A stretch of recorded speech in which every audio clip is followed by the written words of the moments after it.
Hi ladies, welcome back to another week of My Heart Christ's Home.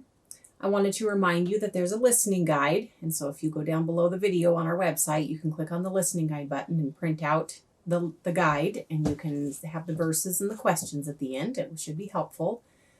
Also, our next Zoom meeting will be next Wednesday, the May 27th at 7 p.m. And so if you'd like to join us and have a good time of some fellowship, please email me at Kari, Kari, tfbc@gmail.com, and we'll send you the link.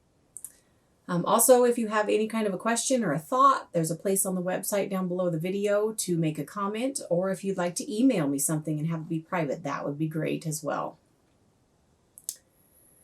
If you've missed any of the sessions, they're all on the TFBC YouTube channel. And so just go to YouTube and do a search for TFBC or Toledo First Baptist Church, and all of Pastor Joe's messages are there, and Pastor Mike's for the kids, and all of mine from My Heart Christ's Home. So if you'd like to get caught up, they're there. We've come to week 5 of My Heart Christ's Home. So far, we ventured with Jesus through many rooms in the home of our heart. We have visited the study, the living room, the dining room, the workroom, and the kitchen. We've done some cleaning out, refining of our tastes, focusing our time where it should be, and learned to let Christ work through us to serve. So today, we're going to visit the rec room and the bedroom. These two rooms go together in the sense that maybe we tend to leave God out of these parts of our lives. Maybe on purpose, maybe it just feels weird, but we shouldn't. He is here to be in every part of it, every nook and cranny. And remember, he made us, so he already knows everything about us anyway. So let's invite him in and make him comfortable in these rooms, and they'll be so much better. And ladies, I wanted to point out, please do not think for a minute that I have gotten all of this figured out and that I'm just doing all these things and I'm just rocking it. I struggle with a lot of this and have been convicted of so many things, and I'm working on it and trying, but I'm just the messenger and passing things along and hoping that we can all learn and grow together.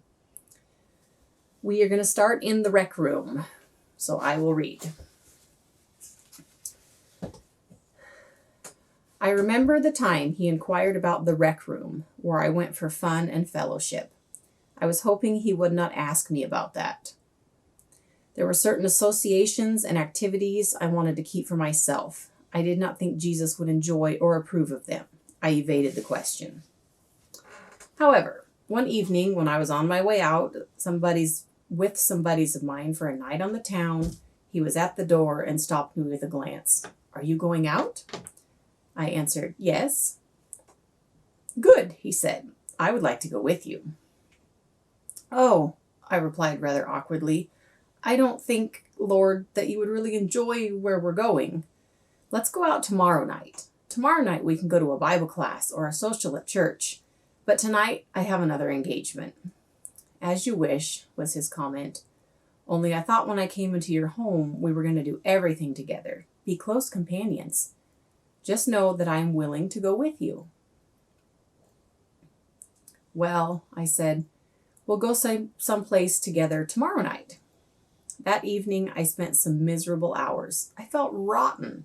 What kind of friend was I to Jesus? Deliberately leaving him out of part of my life, doing things and going places I knew very well he would not enjoy. When I returned that evening, there was a light in his room, and I went up to talk it over with him. I acknowledged, "Lord, I have learned my lesson. I know now I can't have a good time if you are not along. From now on, we will do everything together." Then we went down together into the rec room of the house. He transformed it. He brought new friendships, new excitement, new joys. Laughter and music have been ringing in the house ever since. With a twinkle in his eye, he smiled. "You thought with me around you wouldn't have much fun, didn't you? Remember, I have come that my joy may be in you and that your joy may be full." And that was John 15:11. So in short, with the rec room, clean it out. Get rid of anything in your life that you wouldn't want Jesus sitting right there by you as you have fun. The things you watch or do or say or play, the places you go, then fill the space back up with the things that he'd be pleased with. He wants us to be joyful, just with the pure things and under his guidance. The Bible lists words like joy, joyful, rejoice, gladden, and happy hundreds of times. We have a happy God that wants us to have fun and be happy too. So just remember that. And when it is under his lordship, it's pure and wonderful, and it is true happiness and joy. And again, that verse was John 15:11. I have told you this so that my joy may be in you and that your joy may be complete. Okay, so let's move on to the bedroom. But before you shut me off and say, no way, or shoo your kids out of the room, hear me out. We're mainly going to focus on the marriage relationship that the bedroom represents. So we'll read. And keep in mind, this was written by a man. He was a young man and a pastor. And so we'll read this, but then we'll kind of talk about a lady's perspective too.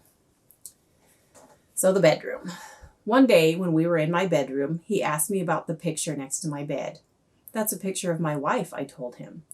You love her very much, don't you? He said. Yes, I said. I thought about the day I stood at the marriage altar with my bride. I knew I loved her and that she was God's special gift to me, but I also know how human I am, how susceptible to temptation I can be. He must have seen the look on my face, for he went on to say, but you wonder about your own weaknesses. Sometimes you even wonder if my teaching on love and marriage is right. Yes, I confessed. Then listen to me carefully. The marriage bond is for one man and one woman, but not because sex is bad. No, because it is good. Beyond the pleasure, it bonds two lives in deepening love. It has the creative power to bring human life into being. It is powerful. Used properly, it has tremendous potential for good. Used improperly, it destroys the good. For this reason, God intends it to be expressed only within the commitment of a loving life partnership. Let me help you. If you should do something that to cause you guilt and shame, know I still love you and will remain with you. Talk to me about it. Acknowledge the wrong. Take steps to avoid it happening again. Rely on my strength to keep you from falling. Armed with his strength, I wanted to love my wife with all my heart, always. But I had much to learn about love, much to learn about Christ's kind of love. Soon I became aware that I was not giving myself to her as he had given himself to me. That is, putting her welfare and happiness above my own. I learned that there was more than one way to be unfaithful to my wife. Somehow I considered my Christian calling to be more important to God than her calling as a wife, mother, and gifted servant of the same Lord. It was not long before my Lord and I had another conversation. He gently pointed out that the simple fact that by keeping this vital union warm and growing in love, I would not only nourish our own personal and emotional needs, but enhance our relationship with God, with our children, and with the people we were serving. I can't tell you how grateful I am for the overflowing, self-giving love of my wife for me and my family. By the grace of God, this largely compensated for my failure. The master bedroom of my life, where husband and wife love one another, is one of Christ's great priorities for me. So, just a minute on the physical side of things. God made us to desire and enjoy this, and it is a beautiful thing. Pretty much the whole book of Song of Solomon in the Bible talks about this physical and emotional relationship between two committed lovers. Within the boundaries of marriage that God set up for us, you have the commitment to back up the vulnerability. It's a wonderful, exclusive, intimate relationship. Just stop for a minute and think about how special this is. This is the one need that you, exclusively you, get to fulfill for your spouse, and they for you. It's pretty special.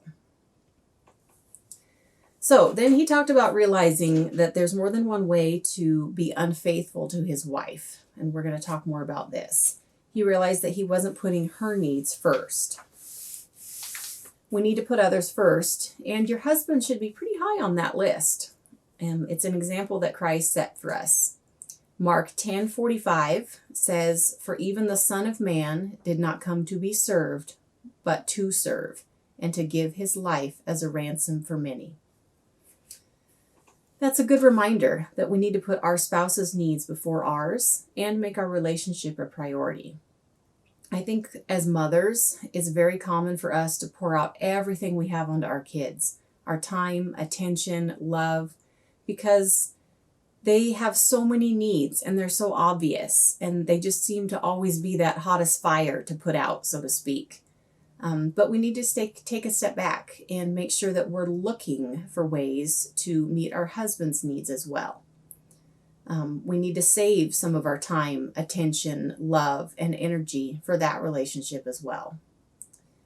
Ladies, don't give your husband the leftovers of your time or love and attention. He's the love of your life and deserves more than that. And I think in the go of the world, like I said, they're not the hottest fire, the loudest voice, the squeaky wheel. And so he kind of, his needs and get shoved to the background, and we need to change that. God gave us that perfect partner, teammate to do life with. But our spouse should also be our best friend and that we love to spend time with. Then we have the physical and romantic side of love as well. And just what an awesome combination. God gave us all of that in one person. So be sure that you're embracing and nurturing this amazing gift that God gave us in a spouse. Genesis 2:18 says, "The Lord God said, 'It is not good for man to be alone. I will make a helper suitable for him.'" God gave us a helper, a teammate, a friend to walk through this life. And then Genesis 2:23 and 24, this is when it was Adam and Eve. The man said, "This is now bone of my bones and flesh of my flesh. She shall be called woman, for she was taken out of man. For this reason, a man will leave his father and mother and be united with his wife, and they will become one flesh." Adam was saying, she's a part of me. This is the first marriage, and they literally had the same bone and flesh. How cool. And that's God's design for us. This is how he started it out, to be so close that we're one. Make your marriage a priority. I've heard a saying that retirement is the true test of a marriage. You've raised kids and gone to work every day for years, and then suddenly you're home all day with your spouse. You want to nurture that relationship along the way so that when you do get to this point, you can say, "Hooray," instead of, "Who are you?" For a lot of people, being thrust into this stay-at-home stuff has suddenly created this scenario. You're home all day together, and you had the go and all the distractions and all the other things, and now it's like, all right, here we are. So take this opportunity to put some time and energy into your marriage. Look up some ways to have a fun date night at home, even if they sometimes include the kids. Find a list of fun conversation starters. Read a book on the subject. Right now, media has a ton of good marriage material that you can check out. Dream together. Talk about the future. Talk about what you miss or don't miss about your old life of, things changing so rapidly here a couple months ago. Tell your kids your dating story or look through your wedding photos. Remember what brought you together in the first place. Pray for each other. Thank God for your spouse. Pray together and invite God to be a part of your relationship. If your spouse isn't a believer, keep praying for them. Don't lose hope. God is so much bigger than what we can understand. So turn off all the media and the negativity right now and focus on the good in your home and your life, and put some time and energy into what you can control to make your life better, to have more God in it and more of what he intended for us, that we could thrive instead of just survive.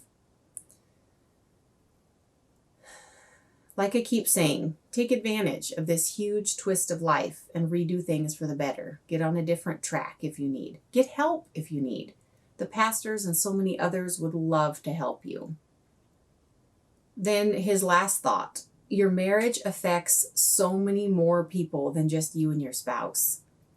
The author mentions that if your marriage relationship is healthy, that it flows into the rest of your life. It makes your relationship with your children better. It sets a good example for them. But it also pours out onto other relationships with your family and your friends. The other awesome thing is it is a great reflection of Christ. It's a powerful witness to others and a wonderful example of a joyful Christian in a happy relationship. So that's a lot to think about. So take a look at your rec room and your bedroom and see where you need to do some cleaning and rearranging in your life.